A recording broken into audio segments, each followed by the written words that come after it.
They smiled, while death smoldered behind them.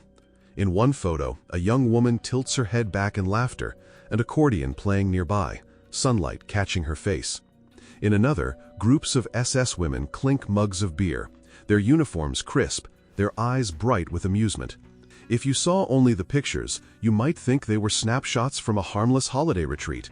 But these women were not tourists.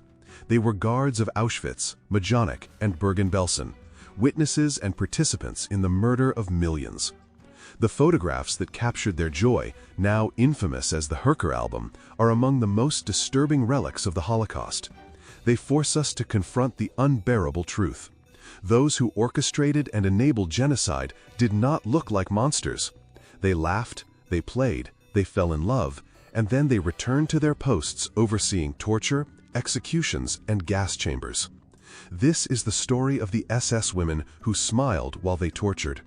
It is about their hidden leisure world, their roles in the camps, their faces and names, and what their smiles reveal about the terrifyingly human face of evil. In 2007, a photo album surfaced in the United States that stunned historians. It belonged to Karl Höcker, the adjutant to the Auschwitz commandant. Unlike the harrowing images of skeletal prisoners and gas chambers we associate with the Holocaust, these photos showed something altogether different.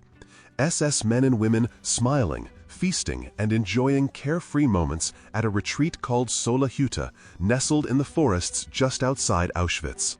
The album documented outings from 1944, at the very height of the killing operations. Thousands of Jews from Hungary were arriving at Auschwitz each day, most sent directly to their deaths. Yet on these very weekends, the camp staff traveled a few miles away to picnic, sing songs, and stage group photos.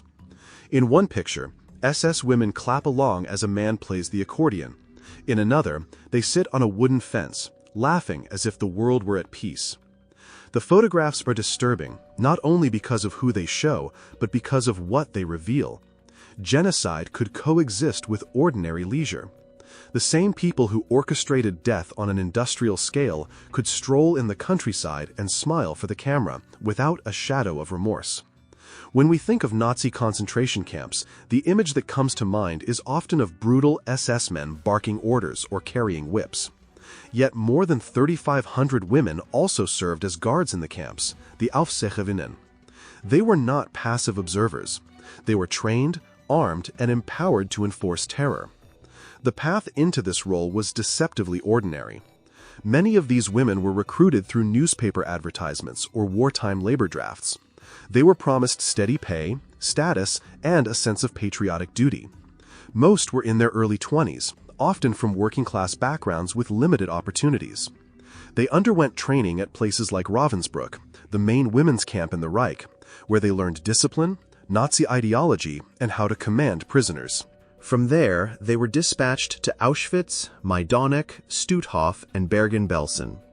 Inside the camps, their responsibilities ranged from overseeing forced labor details to conducting roll calls, supervising punishments, and escorting prisoners to execution sites.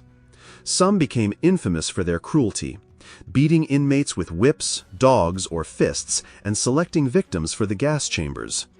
What shocks historians is how many of these women seemed to embrace their power. Survivor testimonies often describe them as equally, if not more, sadistic than their male counterparts. And yet, outside the barbed wire, they lived ordinary lives, attending dances, socializing with other SS staff, and, as the photographs show, laughing at leisure retreats. The story of the Aufseherinnen shatters the myth that the Holocaust was a crime committed solely by men. It reveals how deeply Nazi ideology penetrated society, enlisting women not just as wives or nurses, but as active agents of violence. Behind the photographs and survivor testimonies are names, women who became symbols of brutality in the camps.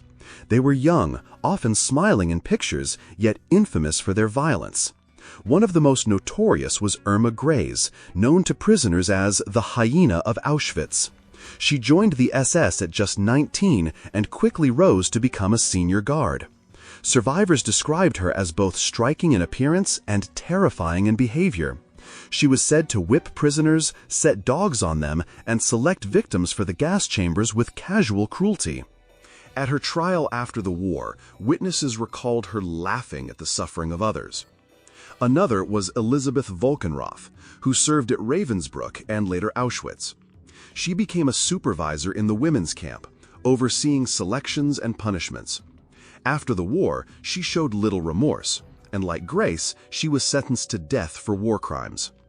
Herta Both, sometimes called the sadistic overseer, was known for beating prisoners during forced labor marches.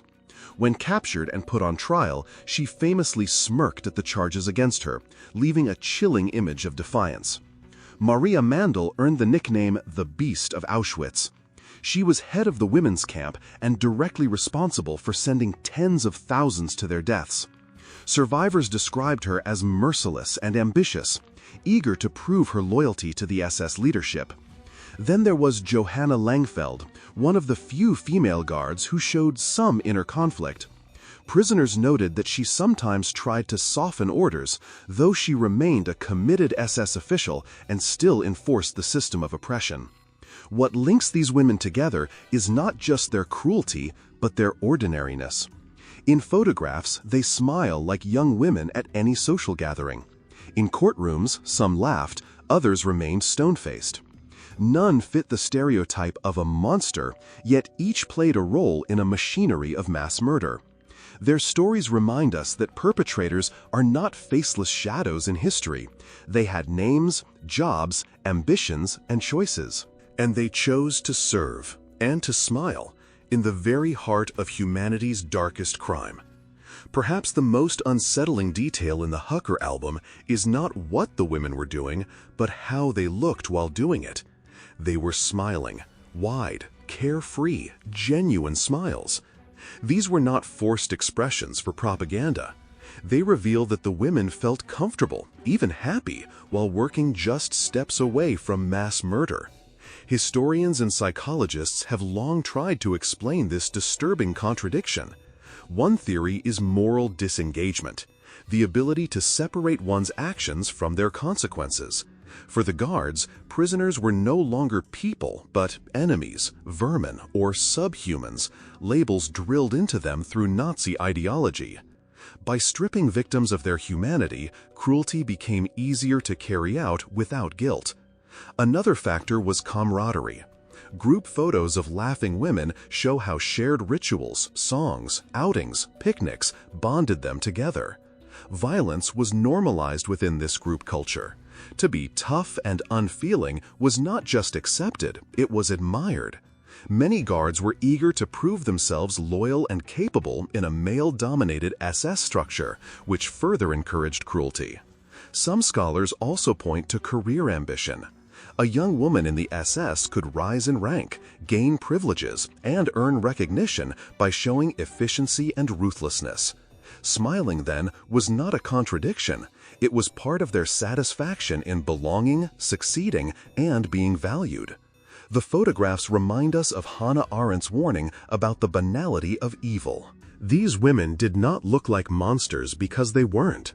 They were ordinary people who had absorbed an ideology so deeply that murder and laughter could coexist in the same day. Their smiles are not signs of innocence, but of how terrifyingly normal evil can appear. Today, the images of smiling SS women continue to disturb and provoke debate.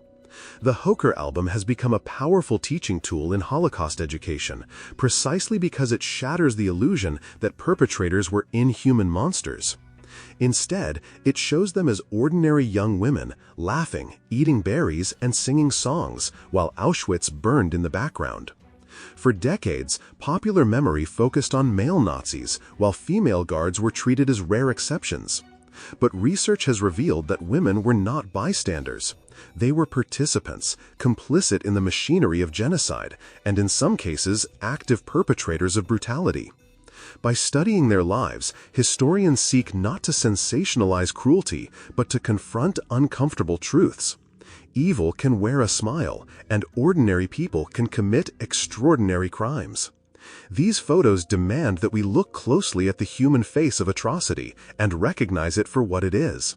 The smiling faces of SS women prove that evil does not always appear monstrous. It can look ordinary, even joyful, while committing unspeakable crimes. Their laughter forces us to see the Holocaust not as distant horror, but as a human act. The question remains, how do we guard against such ordinary evil today?